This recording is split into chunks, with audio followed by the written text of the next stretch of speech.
Mesdames et messieurs, bonsoir et ravi de vous retrouver dans cette nouvelle édition de Direct, votre fenêtre sur les grandes actualités, notamment qui ont touché la scène égyptienne durant les dernières 24 heures. En fait, aujourd'hui, nous allons vous présenter une gamme d'informations, une gamme de nouvelles tout à fait très importante pour l'Égypte, que ce soit au niveau régional ou quand même au niveau local.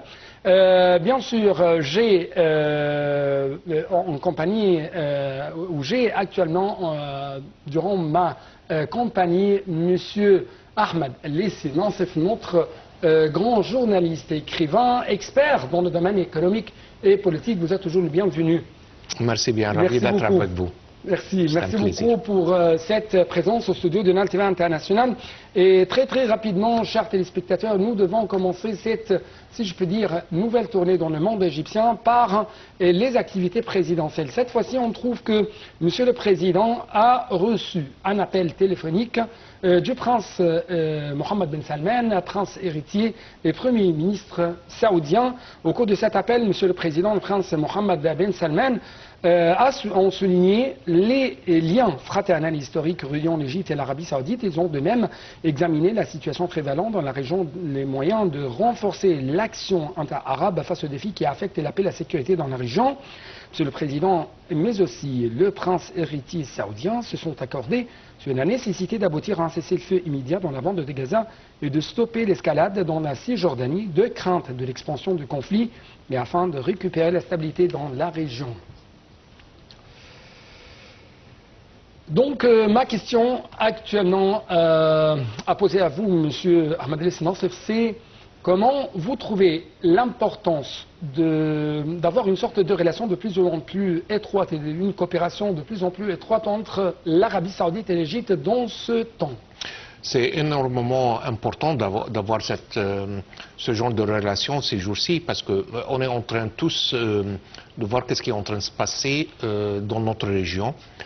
C'est très clair que la région arabe, on peut dire, elle est clairement attaquée par plusieurs côtés, surtout l'Égypte.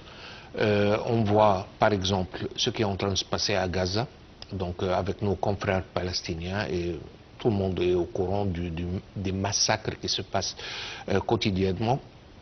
De notre côté, on a une guerre civile atroce au Soudan, juste au sud de l'Égypte, mais elle est aussi à l'ouest de l'Arabie Saoudite. On est en train de voir Iran, qui est un pays non arabe, et on peut dire, ils l'ont dit déjà, qu'ils sont en train de, je ne veux pas dire gérer, mais ils sont en train d'influencer les décisions qui ont de haute importance, qui se prennent dans plus que 4 pays arabes ou 4 capitales arabes. On voit la situation avec l'Éthiopie et ce qui est en train de se passer à l'Afrique de l'Est. Donc on est vraiment, et la Libye notamment, on ne peut pas oublier ce qui est en train de se passer là-bas. Donc maintenant, ces jours-ci, ce sont des temps très difficiles, ce sont des temps très chauds. Et ça exige plus de coopération, absolument, plus de coordination des efforts entre les deux côtés. Les deux pays les plus grands, ou économiquement parlé, ou militairement parlé. Donc dans les deux côtés, c'est vraiment la leadership de la région, et c'est très normal que dans ces jours-ci, on voit une coopération parfaite entre ces deux pays. Oui. Donc on va prendre une toute petite pause. Après ça, on va continuer et poursuivre notre discussion.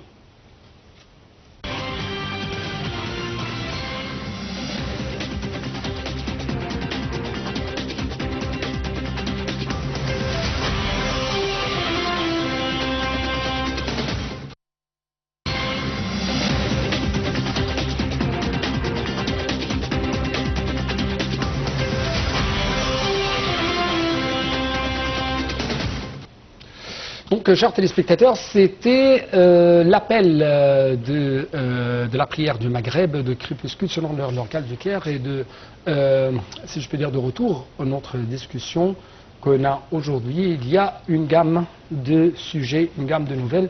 Et bien sûr, il y aura une sorte de commentaire, de réponse en ce qui concerne ces différentes questions avec la présence de notre invité de marque, docteur Ahmed El Nassif, le grand écrivain et le grand expert dans le domaine politique et économique. Vous êtes toujours encore une fois le bienvenu. Merci bien, très gentil. En fait, sur le plan local, on trouve que le président Abdel Fattah al-Sisi s'est réuni aujourd'hui avec le Premier ministre Dr Moustapha Madbouli, le vice-premier ministre chargé du développement humain et ministre de la Santé et de la Population, Dr Khaled Abdel Ghaffar.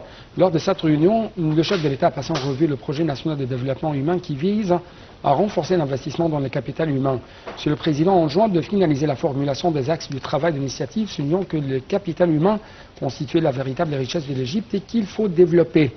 La réunion a abordé les évolutions dans les dossiers du secteur de la santé, y compris le développement de l'Institut Nasser, le projet de la fondation des laboratoires centraux à la ville de Badr et le développement du centre d'oncologie Dar es Salaam Hermel.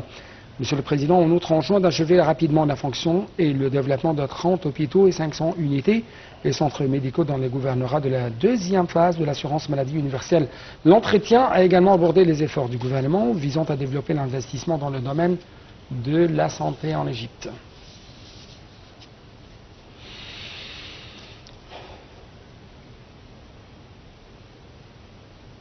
Donc, votre commentaire en ce qui concerne cette nouvelle? Je pense que Son Excellence le Président reconnaisse bien l'importance du capital humain de l'Égypte. On est aujourd'hui dans un carrefour qui est très très important, pas seulement pour aujourd'hui, mais aussi pour le futur du pays. L'Égypte a un caractère, la population égyptienne a un caractère qui est très spécifique pour l'Égypte. On a plus que 60 ou 65, si je ne me trompe pas, de la population qui est moins de l'âge de 25%. De 25 ans. Donc, qu'est-ce que ça veut dire? Ça veut dire qu'on est dans un carrefour très important. On a le choix que 6 millions peuvent devenir une force énorme, économiquement parlé, politiquement, militaire, ou le contraire. Si on a ce pourcentage d'une population de 110 millions ou un peu plus, qui sont malades, qui ont besoin, qui ne sont pas dépendants, qui ne sont pas bien éduqués, donc ça devient une liabilité énorme sur le pays dans tous les domaines, si vous voulez. En revanche, si on a ce pourcentage énorme, ces millions qui sont bien formés, bien éduqués, dans une bonne santé, on a le futur. On est en train de parier sur le futur. Et là, c'est ça qui va faire la différence entre un pays qui peut avoir de la prospérité, qui peut faire une croissance énorme, qui est très différent, croyez-le ou pas. Quand on voit ou qu'on étudie la formation de population dans la plupart des pays en Europe, c'est négatif. Les gens là-bas n'ont pas de croissance et démographique. Démographique, tout à fait. On est en train de voir une croissance négative, c'est-à-dire qu'ils sont en train de diminuer, même avec des incentives très importantes qu'il offre aux jeunes pour qu'ils aient des petits enfants et des bébés, mais quand même, on est en train de voir une croissance négative, qui veut dire plusieurs choses. Le futur est menacé. Leur futur est menacé dans plusieurs dimensions. La première est celle du culture, parce que ils vont avoir besoin de main-d'œuvre bien formée ou technique et manuelle, si vous voulez. Dans les deux sens, ils vont être forcés de les importer, qui va menacer la culture et les directions de ces genres de pays. Ça, c'est d'un côté. De l'autre côté, le futur, comment ils vont rester, comment ils vont garder leur nature de vie, leur style de vie, si vous voulez. Un exemple qui est très très simple. Si on regardait, je ne veux pas nommer les pays, mais si on regardait l'équipe de foot, il y a 25 ans, et si on le regarde récemment, on va voir un changement assez important dans la culture et l'ethnicité du groupe du foot. Je parle des groupes nationaux, de quelques pays. Non. Donc là, on est en train de voir une transition. Mais ce qui est très important, le défi essentiel, c'est comment transformer les ressources humaines en tant que des richesses humaines pour l'Égypte. Vous savez, c'est comme des diamants. Ça, on a des diamants. Ils sont encore bruts. Et là, Son Excellence le Président a mis l'accent sur l'importance de développer ces diamants. Comment les refiner. Développer ces diamants de point de vue santé, de point de vue éducation. Après ça, ces diamants vont être très rentables pour leur pays. Absolument, absolument. Et le contraire, et c'est pour cela que c'est très important, son direction est très important à ce point-là. Parce que le contraire est aussi possible. Oui. Si on laisse passer, on va avoir un grand risque aussi. Parce qu'avoir 65% de la population qui n'est pas éduquée, qui est en mauvaise santé, ce n'est pas un état désiré. Ils vont être des victimes bien disponibles pour tout crime transfrontalier, pour tout groupe terroriste, ainsi de suite. Tout à fait. Et aussi, économiquement parlé, l'autre 35% de la population ne sera pas capable de supporter deux fois leur taille.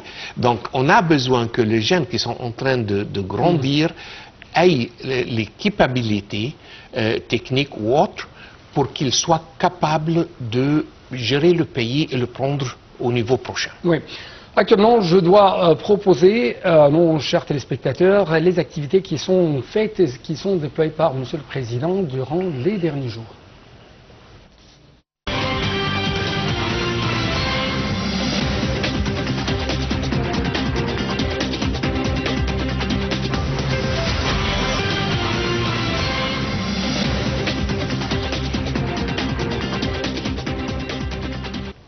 En fait, chers téléspectateurs, Monsieur le ministre des Affaires étrangères, Dr Badr Abdelghati, a adressé un discours au président du Conseil de sécurité des Nations Unies. Et ça, suite à ces dernières déclarations du Premier ministre éthiopien concernant le 5e remplissage du barrage de la Renaissance. Lors de son discours, Abdelghati a déclaré que l'Égypte rejetait fermement les politiques unilatérales de l'Éthiopie qui sont contraires aux normes et aux principes de droit international et qui constituent une violation flagrante de la déclaration des principes de 2015 et du communiqué du Conseil de sécurité le 15 septembre 2021. Le ministre des Affaires étrangères a assuré que les déclarations du Premier ministre éthiopien sur la saisie d'une quantité d'eau du Nil bleu et cette année et sur l'achèvement de la construction du barrage éthiopien sont inacceptables. Abdelghati a affirmé que les agissements illégaux de l'Éthiopie auraient un impact négatif sur l'Égypte et le Soudan. Il est à noter que le comité suprême de l'eau du Nil s'est réuni la semaine dernière sous la présidence du Premier ministre égyptien et a souligné le droit de l'Égypte à défendre sa sécurité hydrique.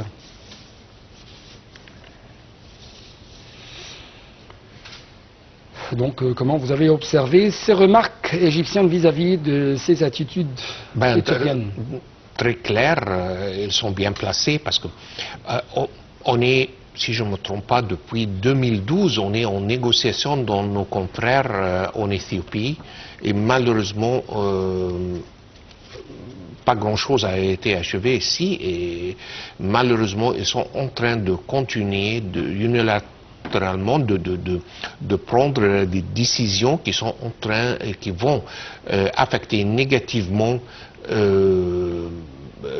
la vie en Égypte où des êtres humains, de la population, de l'agriculture économique. Parce que, par exemple, une des plus grands défis que l'Égypte a économiquement, c'est qu'on est forcé d'importer la plupart, je pense presque 60 ou 70% de notre consommation du blé. On est le plus grand importateur du blé dans le monde. Pourquoi on ne peut pas cultiver notre blé? C'est aussi simple qu'on a plein de terrains et maintenant avec la technologie, on peut gérer les terrains d'une façon ou l'autre pour avoir d'autres genres de blé qui est compatible avec notre milieu. Mais ce qu'on ne peut pas faire sans, c'est l'eau. Et maintenant, quand on... Donc nous importons de l'eau de l'étranger à travers ces blés, à travers ces différents genres de récoltes. oui, on fait ça, mais ça nous coûte une pression énorme sur notre économie, sur notre besoin de vie. Imaginez-vous. Une autre existence, c'est une question existentielle. Oui, mais même en cours de ça, on est sous une pression énorme. L'économie égyptienne aurait été 10 fois mieux si on n'avait pas besoin de dépenser ce qu'on est en train de dépenser en devises pour importer le blé chaque année. Et ça, aujourd'hui, on n'a pas d'autre choix. Et en plus, il est en train de mettre de l'huile sur le feu parce qu'il est en train de réduire notre partie d'eau. Donc, apparemment, je ne pense pas que c'est aussi simple que l'Éthiopie a besoin de générer de l'électricité parce que l'Égypte a donné plusieurs opportunités, plusieurs alternatives de ce qu'ils sont en train de faire avec le barrage de Renaissance. Mais malheureusement, aucune réponse positive. On les a invités en Égypte, on est parti là-bas. Il y a 10 ans de négociations. Je pense même un peu plus. Même si je ne me trompe pas, parce que ça a commencé en 2012, c'est 10 ou 12, 11 ans. Mais écoutez, il n'y a pas de négociation. Dans un cercle de négociations vicieux avec l'Éthiopie. Le président, il est parti, notre président est parti là-bas. C'est très clair qu'il y a un agenda derrière tout ce qui est en train de se passer, c'est mettre encore plus de pression sur l'Égypte, ou économiquement ou politiquement. Je pense que malheureusement, nos confrères en Éthiopie sont en train de jouer pour cette chanson. Ça, on ne peut pas accepter. Et là, je vois que la déclaration ou ce que le chef de la diplomatie égyptienne a annoncé est très bien placé et c'est exactement, on ne peut pas accepter la situation présente. Et clairement, si l'autre côté n'a pas une volonté honnête et saine pour changer ce qui est en train de se passer, peut-être on doit les aider pour qu'ils changent leur position. Oui. À la lumière de ces pressions, ces défis qui se trouvent sur l'Égypte ou devant l'Égypte, on trouve que le ministre égyptien des Affaires étrangères, de l'immigration, Dr Badr Abdelghati, a exprimé la forte préoccupation de l'Égypte quant à la répétition de la même catastrophe humanitaire à Gaza et en Cisjordanie. Il a jugé impératif de freiner l'escalade militaire en Cisjordanie et de sommer Israël de garantir la sécurité palestinienne en tant que force d'occupation, dénonçant leur violation des droits de l'homme et l'intimidation des civils innocents sans armes. Le chef de la diplomatie égyptienne a tenu ce propos lors de sa rencontre avec Sigrid Kaak, la coordinatrice des Nations Unies pour les affaires humanitaires et la reconstruction de la bande de Gaza. Abdelghati a jugé incontournable de faciliter l'accès des aides humanitaires dans l'enclave et de diligenter les procédures et afférentes dans les plus brefs délais pour barrer la route à toute tentative israélienne d'entraver leur acheminement vers la bande de Gaza.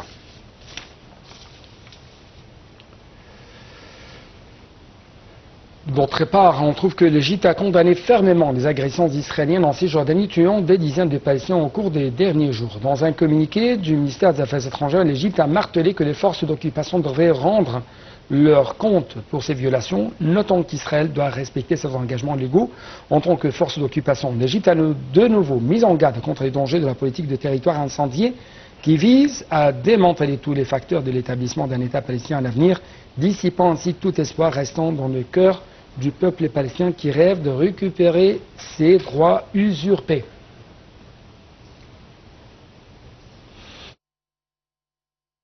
Donc, M. Ahmed, ce qui m'a retenu l'attention, c'est cette dernière partie concernant la réaction de l'Égypte et les mises en garde lancées par l'Égypte contre les dangers de la politique de territoire incendié israélien. Ces occupants israéliens poussent les Palestiniens à dissiper tout espoir dans la paix. Malheureusement que oui. Et malheureusement que ce que le chef de la diplomatie égyptienne vient de déclarer n'est pas différent du tout de même le président américain Biden. Il vient de dire quelque chose qui est plus ou moins pareil. Il est optimiste. Est-ce qu'il se trouve sur une autre planète ou c'est une sorte de comment distribuer les rôles? Non, pas vraiment. Je pense ni l'un ni l'autre. Je pense que lui, il voit tout simplement que une solution ou un accord est très faisable.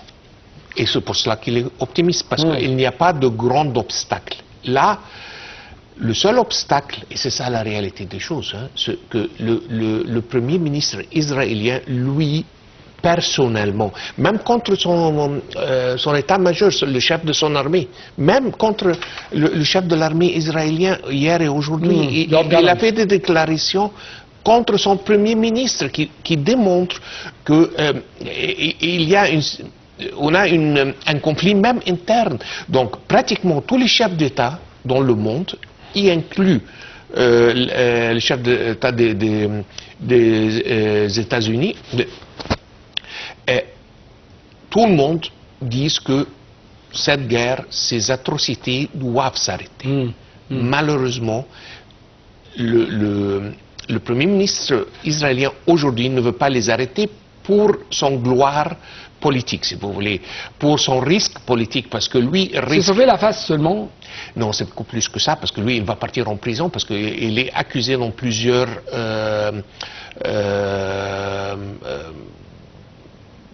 disons des cas de corruption d'un côté ou l'autre. Donc lui, il risque d'être brutalement... Si je peux dire, il est chassé par Benjamin Netanyahu. C'est ce qu'on appelle actuellement dans la politique intérieure des États-Unis. Biden est devenu le canard boiteux. Tout à fait. Il est... Tout à fait. Et c'est pas ça seulement. Il est sans force. Lui, il est coincé un peu parce que dans un état qui est très difficile à gérer, parce que lui, il a le lobby israélien ou zioniste qui est en train de mettre une pression énorme sur lui localement. Et de l'autre côté, il est en train de voir des atrocités qui sont pas humaines, si vous voulez. Il ne veut pas que ça descende dans l'histoire sur son nom.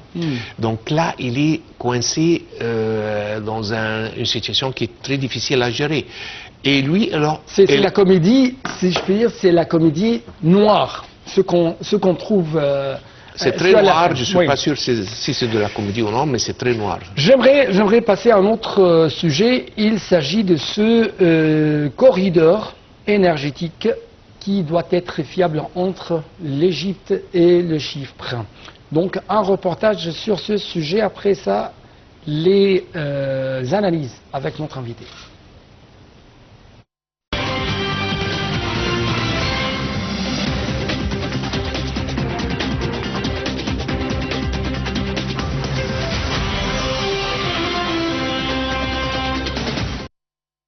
Le ministre égyptien du pétrole et des ressources minérales Karim Badawi et son homologue chypriote Georges Papanastasiou ont souligné samedi à Nicosie la nécessité de renforcer la coopération entre l'Égypte et Chypre en établissant un corridor énergétique fiable entre la Méditerranée orientale et l'Europe pour transporter le gaz naturel et l'énergie verte. Les deux ministres ont discuté des moyens de renforcer la coopération pour exploiter les découvertes de gaz naturel dans la zone économique exclusive de Chypre et ont examiné les options et les moyens d'accélérer le développement des réserves de gaz naturel à Chypre en utilisant l'infrastructure actuelle en Égypte et le transport du gaz depuis la zone économique exclusive de Chypre vers l'Égypte pour le liquéfier et l'exporter vers les marchés mondiaux. Le ministère égyptien du pétrole et des ressources minérales a annoncé mardi dans un communiqué que la société égyptienne de gaz naturel avait lancé un nouvel appel d'offres mondial pour l'année 2024 pour rechercher du gaz naturel et du pétrole brut dans 12 secteurs en mer Méditerranée et dans le delta du Nil. Il convient de noter que l'Égypte et les Émirats arabes unis ont récemment signé un protocole d'accord pour bénéficier du système intégré dans la région pétrolière du Fujairah et le mettre en œuvre dans le port pétrolier d'Al-Hamra sur la côte méditerranéenne.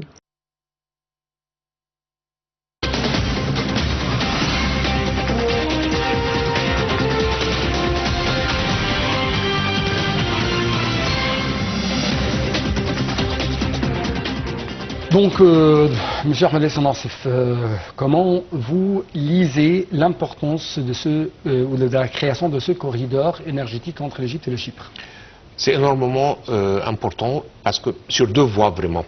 La première, c'est que l'Égypte est en train d'accélérer et grandir dans la direction de l'énergie propre, surtout celle qui vient ou du gaz naturel ou du soleil. Et encore, on a d'autres formule si vous voulez, mais c'est ça les deux plus grands axes qu'on est en train de travailler aujourd'hui sur. Donc là, on est en train de faire une croissance assez importante que je pense on a dit qu'en 2030 on va avoir plus que 42% si je ne me trompe pas, qui vient du source responsable sur le niveau du milieu d'énergie. Ça, c'est d'un côté. De l'autre côté, on est en train de mettre des liens avec l'Europe à travers Chypre. Donc là, c'est aussi une autre dimension. Donc, on a le contenu, on a la façon de le livrer. Donc, ça, c'est un atout, c'est une première de faire ce genre de lien entre l'Égypte et le continent européen. Donc, les deux ensemble vont faire une synergie énormément importante qui va être très bénéficiaire pour l'économie égyptienne. Oui. Donc actuellement, nous devons proposer un autre reportage concernant la stratégie d'hydrogène vert de l'Égypte. Et après ça, il y aura 2 questions.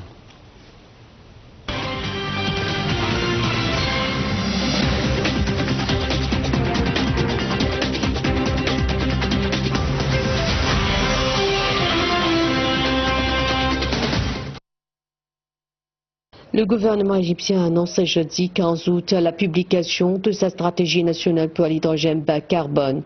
Le pays espère s'approprier jusqu'à 8% du marché d'ici 2040, devenant ainsi un exportateur clé vers l'Europe et certaines régions d'Asie. La stratégie égyptienne se déroulera en 3 phases distinctes.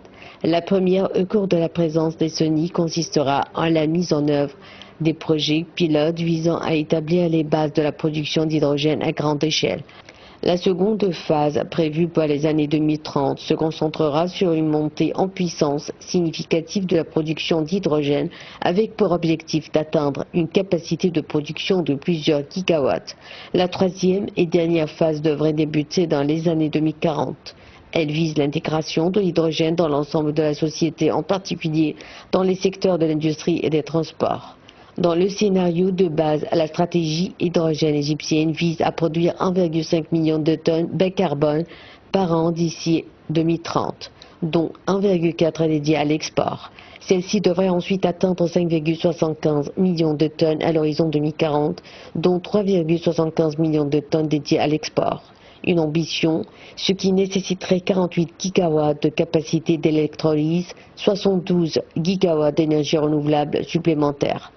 Dans le scénario vert, les objectifs sont beaucoup plus ambitieux, puisqu'il est question de 3,2 millions de tonnes dès 2030 et 9,2 millions à l'horizon 2040, dont 5,6 millions dédiés à l'export. C'est dans cette seconde hypothèse que l'Égypte serait en mesure d'accaparer 8% du marché mondial. Selon les estimations, la mise en œuvre de cette stratégie pourrait ajouter environ 18 milliards de dollars au produit intérieur brut de l'Égypte d'ici 2040, tout en créant plus de 100 000 emplois. Créé en 2023, le Conseil national pour l'hydrogène vert et ses dérivés sera chargé de superviser l'application de cette stratégie. Il assurera le suivi des progrès réalisés et veillera à ce que les objectifs fixés soient atteints.